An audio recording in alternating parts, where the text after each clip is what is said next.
পাঁচফোৰণ কেইটামান, শুকান জলকীয়া দুটা, আৰু তেজপাত দিছিলোঁ মই দি দিলোঁ। এতিয়া এইখিনি অকণমান গৰম তেলত লৰাই দিয়ক। এতিয়া মই যিখিনি আদা নহৰু কুটি থৈছিলোঁ সেইখিনি দিলোঁ।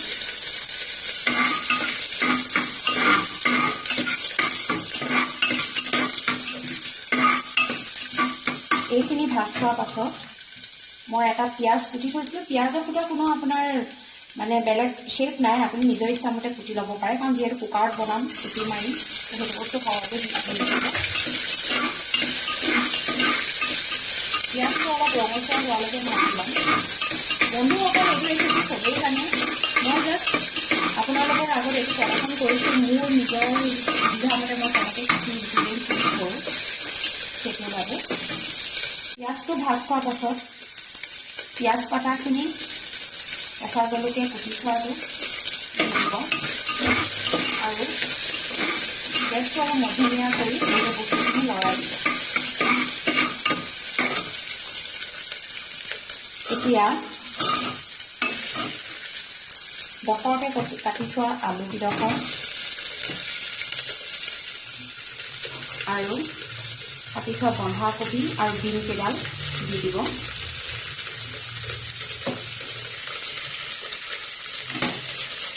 আৰু লৰাই দিব।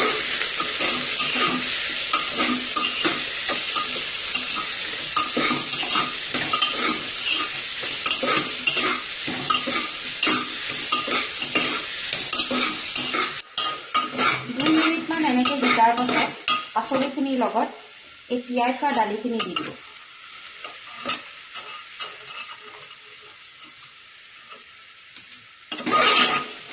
গোটেইখিনি ভালকৈ লৰাব।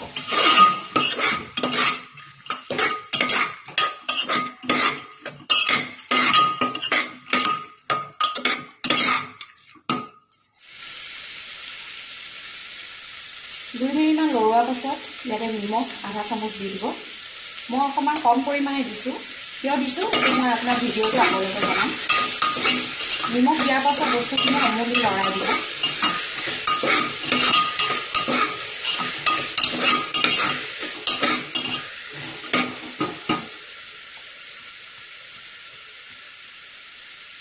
আৰু অকণমান সিজিবলৈ দিব।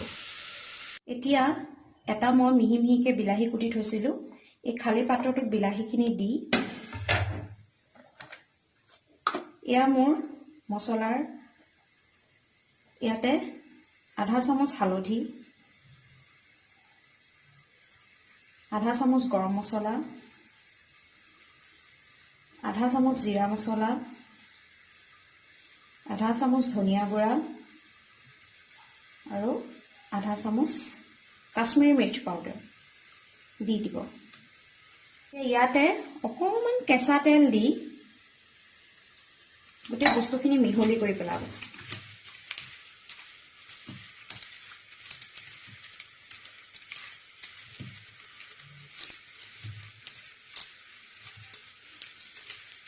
এনেকৈ মিহলাব যাতে বিলাহীখিনি অকণমান ভাগি যায়।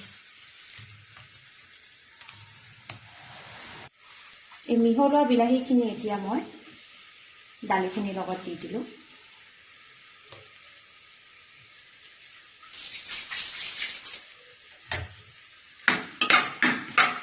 আৰু গোটেইখিনি মই মিহলাই দিম।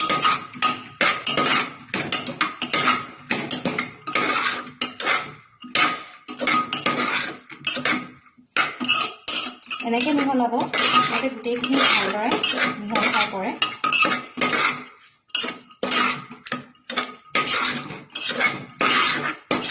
এনেদৰে আপুনি 2 মিনিটমান লৰাই থাকক। মই আপোনাক কৈছিলোঁ যে মই নিমখটো অকণমান কমকৈ দিছোঁ। এতিয়া মই বিলাহীখিনি দিয়াৰ পাছত বাকী আন্দাজমতে মই নিমখ অকণ দি দিছোঁ। দি পিনে আকৌ লৰাই দিওঁ।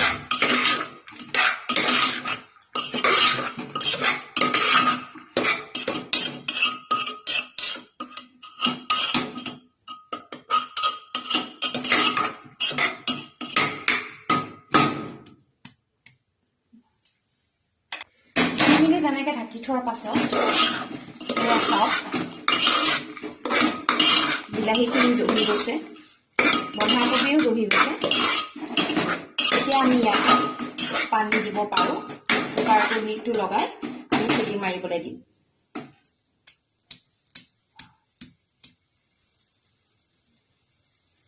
যিটো বাচনত মই বিলাহীখিনি মছলাখিনি মই মঠিছিলোঁ তাতে মই অকণমান গৰম পানী দি ইয়াতে ঢালি দিছোঁ। এইখিনি মই ভালদৰে লৰাই দিম।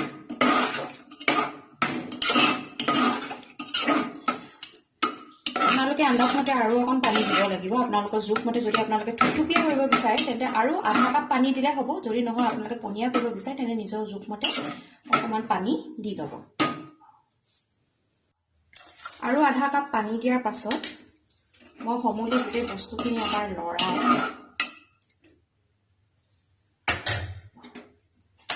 গেছটো মই বহাই দিলোঁ। কুকাৰৰ লিডটো লগাই দিলোঁ। এতিয়া 4টা চিটি আহিবলৈ দিম। তাৰপাছত গৰমে গৰমে আমি পৰিৱেশন কৰিব পাৰিম। 4টা চিটি মৰাৰ পাছত কুকাৰৰ লিডটো খুলি দিয়া। এয়া আপোনালোকে চাব পাৰে চিম্পলকৈ বনোৱা আমাৰ বুটৰ দালি।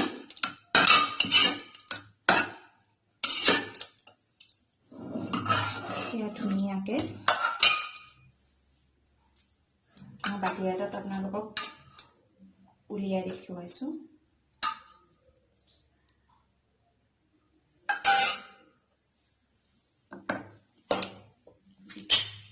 কুকাৰত বনোৱা পাচলি সতি বুটৰ দালি আপোনালোকে ভাত আৰু ৰুটিৰ লগত সুন্দৰকৈ পৰিৱেশন কৰি উপভোগ কৰিব পাৰে। ধন্যবাদ।